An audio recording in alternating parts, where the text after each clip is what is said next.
In this video, we'll cover 3 ways to parse the data contained in GET and POST requests using the Express framework. The first way to pass values to a GET endpoint is to use what's called query string parameters. Simply put, query string parameters are an extension of a website's URL consisting of a list of key value pairs concatenated by an ampersand and separated from the base URL by a question mark. In Express, these values are automatically populated in the request query property and are accessible from within the endpoint's controller. We can, to demonstrate this, create a basic application that implements a GET route called hello that will extract the variable name from the query object and respond with a string hello followed by the name variable if present as a query string or hello stranger otherwise. If we now run this curl command, we can see that we indeed receive a response containing the string hello John, and that if we run the second one, we receive hello stranger instead. Although this method is quite convenient for passing arbitrary data to an endpoint, there are however a few pitfalls to avoid when using it. If we were, for example, to change our code so that we apply the two uppercase method on the name query string and then call this endpoint the following way, our application would end up throwing the following type error, as indeed defining the same query string parameter twice in the request will result in the name variable to be an array of strings. So, in order to avoid this problem and a bunch of similar ones, make sure to always check the existence but also the type of variable of these query strings using either the type of operator or a schema validation package such as Joy.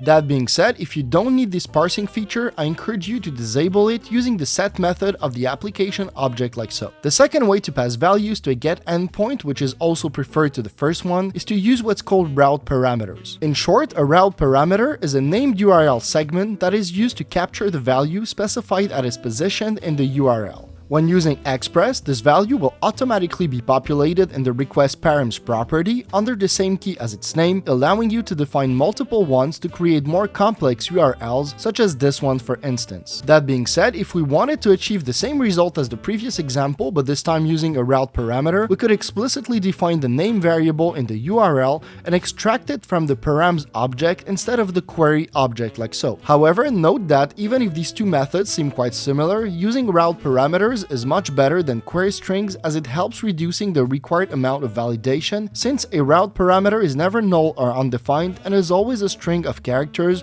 with a positive length. Now that we've seen how to parse values from the request URL, let's see how we can parse them from the request body. Unlike route and query string parameters, the data contained within the body of a request is not automatically parsed by the Express framework. However, since version 4, Express comes pre-packaged with body parsing middlewares accessible through the top-level function exported by the module, which are text, JSON, URL encoded, and raw. Each of these functions parses all bodies as a string and only looks at requests where the content type header matches their type option, which defaults to plain text for text, application JSON for JSON, application form URL encoded for URL encoded, and application octet stream for raw. In practice, whenever one of these middlewares intercepts a request, a new body property containing the parsed data is then added onto the request object, or an empty object if there was no body to parse, the content type was not matched, or an error occurred. Now, like any other Express middleware, they can of course be declared either at the application level using the use function, which will result in every incoming request being parsed, or the route level by specifying it as an argument of the desired endpoint. And as you can see here, the payload is automatically converted into an object we can work with,